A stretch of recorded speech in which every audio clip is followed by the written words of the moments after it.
Hello नमस्ते। आज बात करेंगे आइनॉक्स विंड कंपनी के बारे में, इसके स्टॉक के बारे में। इस वीडियो में इस कंपनी का टोटल फंडामेंटल्स बिजनेस देखेंगे और इस स्टॉक का प्राइस एनालिसिस करेंगे। तो जो सारे इन्वेस्टर 2024 में स्टॉक पे निवेश करना चाहते हैं या ऑलरेडी निवेश करके रखे हैं, उन इन्वेस्टर के लिए वीडियो बहुत काम के होने वाली है। यहाँ पर आप सबसे पहले आप देख लीजिए 2023 में इसका जो प्राइस था 25 रुपीज़ के आसपास, लेकिन एक साल के अंदर इसका प्राइस चला गया है, साफ रैली करके लाइफ टाइम हाई बनाया है 260 रुपीज़ के आसपास। लगभग 10 गुना मुनाफा एक साल के अंदर अपने निवेशकों को दिए हैं।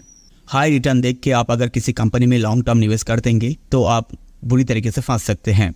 तो सबसे पहले जो देखना होगा आपका वो प्राइस ग्रोथ के साथ साथ उसका रियल बिजनेस को एक बार जरूर चेक कर लेनी चाहिए आपको, नहीं तो आप ट्रैप हो सकते हैं। क्योंकि अगर किसी कंपनी का फंडामेंटल बिजनेस, रियल बिजनेस ठीक नहीं रहा, वीक रहा, तो उसका प्राइस अगर ऊपर चला भी जाता है तो जब गिरने लगता है तो और दोबारा से वो जो हाई है, वो जो हाई लेवल है उसको तोड़कर ऊपर नहीं जा पाते हैं, हमेशा के लिए नीचे चले आते हैं। आप देखे होंगे इंडियन स्टॉक मार्केट पे जो सारी कंपनी बहुत ऊपर पे था, ट्रेड कर रहा था पिछले 5 साल में, 6 साल पहले, लेकिन उसका प्राइस अभी लाइफ टाइम लो पे चला आया है। सालों भर से लो पर ही ट्रेड कर रहा है, नीचे लेवल पे ऊपर नहीं जा पा रहे हैं।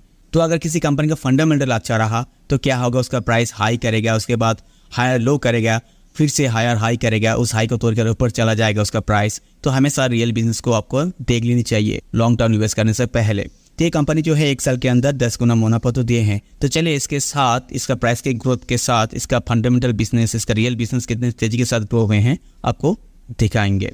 आप एक बार देख लीजिए। यहाँ पर आप स्किनर.इन साइट पर देख सकते हैं आइनॉक्स विंड लिमिटेड का जो मार्केट कैपिटलाइजेशन है वो है 32,269 करोड़। ये एक स्मॉल कैप कंपनी है। इस स्टॉक का जो पी रेशियो है वो है 433। पी रेशियो बहुत ज़्यादा है। पी रेशियो देखकर ये लग रहा है इसका स्टॉक प्राइस बहुत ओवर प्राइस हो चुका है। किसी कंपनी का सेफ तभी माना जाते हैं लॉन्ग टर्म निवेश के लिए जब पी रेशियो किसी स्टॉक का 12 से 20 के आसपास होते हैं तब। तो यहाँ पर पी रेशियो बहुत ज़्यादा है, तो ये बात आपको ध्यान रखनी चाहिए। और ये स्टॉक जो है अपने निवेशकों को डिविडेंड नहीं देता है। यहाँ पर देख सकते हैं डिविडेंड yield 0 है। ये कंपनी के लिए बहुत ख़राब होता है। डिविडेंड ना देता है तो कंपनी को फाइनेंशियली वीक माना जाते हैं। और इस कंपनी का जो ROCE है वो आप देख लीजिएगा 4.26 है। ये बहुत ही कम है। ROCE मिनिमम 20% से ज़्यादा होनी चाहिए। ROCE का मतलब होता है किसी कंपनी के पास जो टोटल कैपिटल होता है उसको यूज़ करके कितना अच्छा खासा पैसा जनरेट कर रहा है, मुनाफा या रिटर्न जनरेट कर रहा है। लेकिन यहाँ पर इसका ROCE देखकर ये लग रहा है ये कंपनी अपने कैपिटल को यूज़ करके उतना खास पैसा जनरेट नहीं कर पा रहे हैं, बहुत ही कम पैसा जनरेट कर रहे हैं। और इस कंपनी का ROE भी आप देख सकते हैं, रिटर्न ऑन इक्विटी, वो भी -1.81 हो चुका है, माइनस पे आ चुका है। ROE भी मिनिमम 20% से ज़्यादा होनी चाहिए, तब जाकर किसी कंपनी में निवेश करना सेफ माने जाते हैं। लॉन्ग टर्म निवेश के लिए फिनेंशियली स्ट्रॉन्ग माना जाता है उस कंपनी को। ROE का मतलब होता है किसी कंपनी के पास जो इन्वेस्टर का पैसा होता है, जो इक्विटी कैपिटल होता है, उसको यूज़ करके कितना अच्छा खासा पैसा मुनाफा जनरेट कर रहा है। लेकिन यहाँ पर इसका ROCE और ROE को देखकर ये लग रहा है कि कंपनी अपने कैपिटल को यूज़ करके उतना खास रिटर्न जनरेट नहीं कर पा रहे हैं। हो सकता है कंप्यूटर से कंपटीशन करने में कोई दिक्कत आ रहा है। आगे जाकर इसके बारे में और भी चर्चा करेंगे। और इस कंपनी का डेब्ट टू इक्विटी आप देख सकते हैं 1.91 है। ये बहुत ही ज़्यादा है। डेब्ट टू इक्विटी किसी कंपनी का 1 से कम होनी चाहिए, सबसे अच्छा होता है, सबसे बेस्ट होता है अगर 0.5 से कम होता है डेब्ट टू इक्विटी तो। लेकिन यहाँ पर बहुत ही ज़्यादा है, 1 से भी ज़्यादा है। इसका मतलब ये है इसके पास जो टोटल इक्विटी कैपिटल है उससे कहीं ज़्यादा इसके पास डेब्ट है। और किसी कंपनी के पास अगर डेब्ट ज़्यादा रहता है तो उस कंपनी को फिनेंशियली उतना स्ट्रॉन्ग नहीं माना जाते हैं, लॉन्ग टर्म निवेश के लिए रिस्की माने जाते हैं। ये बात आपको ध्यान रखनी चाहिए लॉन्ग टर्म निवेश करने से पहले। और इस कंपनी का जो इंटरेस्ट कवरेज रेशियो है वो आप देख सकते हैं 1.31, ये भी कम है। इंटरेस्ट कवरेज रेशियो मिनिमम 3 से ज़्यादा होनी चाहिए, तब जाकर किसी कंपनी में लॉन्ग टर्म निवेश के लिए सेफ माने जाते हैं। इंटरेस्ट कवरेज रेशियो का मतलब ये होता है कि किसी कंपनी के पास जो डेब्ट का प्रीमियम होता है, जो लोन का प्रीमियम होता है, उसको अपने ऑपरेटिंग प्रॉफिट से चुकाने के लिए कितना आसान हो रहे हैं या कोई दिक्कत हो रहे हैं, ये देखा जाते हैं। अगर 3 से ज़्यादा होता है तो उस कंपनी को ये माना जाते हैं कि उस कंपनी को अपना डेब्ट का प्रीमियम चुकाने में कोई दिक्कत नहीं आ रहे हैं। अगर 3 से कम होता है तो ये माना जाते हैं कि दिक्कत आ रहे हैं, क्योंकि उसका ऑपरेटिंग प्रॉफिट से ज़्यादा उसका डेब्ट का प्रीमियम है। तो नियर फ्यूचर उस कंपनी दिक्कत में आ सकता है लोन को लेकर। तो ये बात को आपको ध्यान में रखनी चाहिए। और इसका जो करेंट रेशियो है वो है 0.73।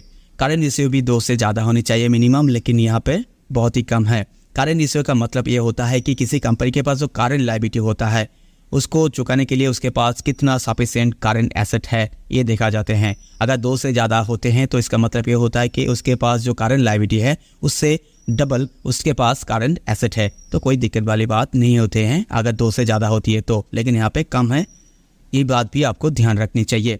और यहाँ पर आप इस कंपनी का क्वार्टर सेल्स देख सकते हैं, पिछले क्वार्टर से 83.2% इंक्रीज हुए हैं, बहुत ही ज़्यादा यहाँ पर ग्रोथ हुए हैं, ये बहुत अच्छी बात है। और इस कंपनी के इस साल का जो पूरा सेल्स ग्रोथ है वो पिछले साल से 134% इंक्रीज हुए हैं, ये भी बहुत बढ़िया बात है। पिछले साल से बहुत ज़्यादा सेल्स इसका हुए हैं।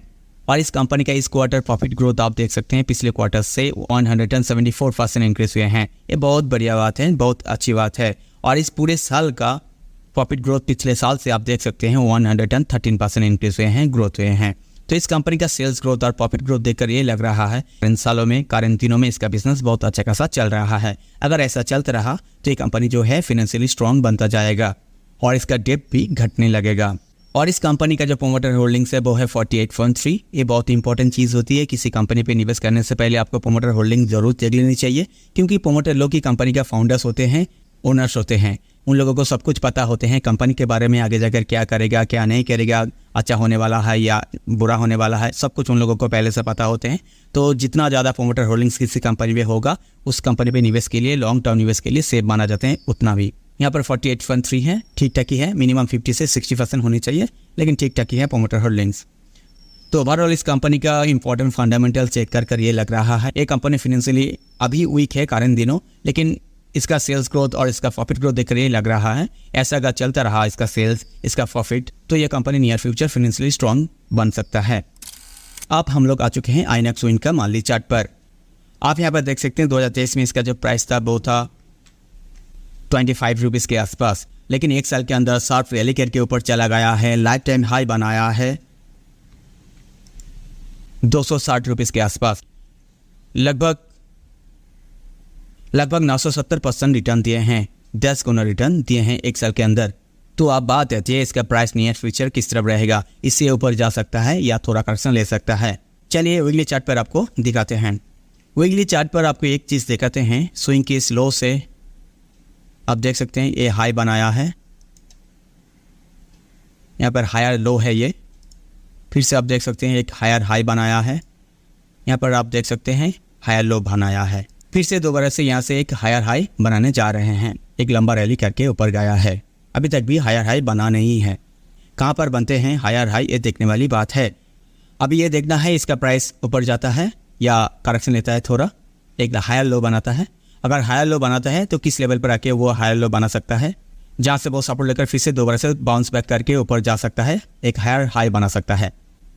तो इस स्विंग की इस लो से अगर इस हाई को सिलेक्ट करें फिबोनाची रिट्रेसमेंट को, तो आप देख पाएंगे इसका प्राइस 50% करेक्शन ले सकता है, एक हायर लो यहाँ पर बना सकता है, या 61% लेवल पर एक हायर लो बना सकता है जो होता है 177, और 50% करेक्शन लेता है तो होता है 194। इसका प्राइस ऊपर अगर नहीं जाता है, इसको अगर हाई बनाता है तो यहाँ पर 50% करेक्शन पे आके एक हायर लो बना सकता है यहाँ पर, नहीं तो 61% लेवल पर आके एक हायर लो बना सकते हैं। यहाँ पर सपोर्ट लेके फिर से दोबारा से ऊपर जा सकते हैं, इस हाई को तोड़कर हायर हाई बना सकते हैं। तो अब बात आती है, आप अगर 2024 में इस स्टॉक पे लॉन्ग टर्म निवेश के लिए सोच रहे हैं तो किस लेवल पे आप इन्वेस्टमेंट करेंगे तो आपका जो इन्वेस्टमेंट रहेगा वो सेफ रहेगा, आप टेंशन फ्री रहेंगे। चलिए आपको दिखाते हैं।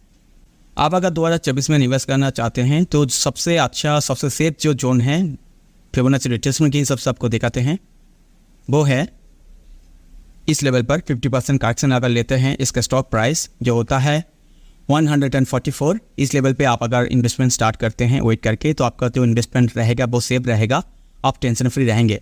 आप अगर और भी सेफ चलना चाहते हैं 61% करेक्शन तक आप वेट कर सकते हैं, जो होता है 115 रुपीज़ के करीब करीब। तो आपको जब तक इसका स्टॉक प्राइस 50% करेक्शन ना लेते हैं या 61% करेक्शन ना लेते हैं तब तक आपको वेट करनी है। इस स्टॉक पे आपको निवेश नहीं करनी है, नहीं तो आप ट्रैप हो जाएंगे 1 साल या 2 साल के लिए। आप निवेश करने से पहले खुद से एक बार रिसर्च कर लीजिएगा, आपका जो पर्सनल इन्वेस्टमेंट एडवाइजर है उससे एक बार कंसल्ट जरूर कर लीजिएगा। इस वीडियो में मैं आपको एजुकेशन पर्पस के लिए इन्फॉर्मेशन दे रहे हैं ताकि आपको रिसर्च करने में थोड़ा आसानी हो, हेल्प मिले।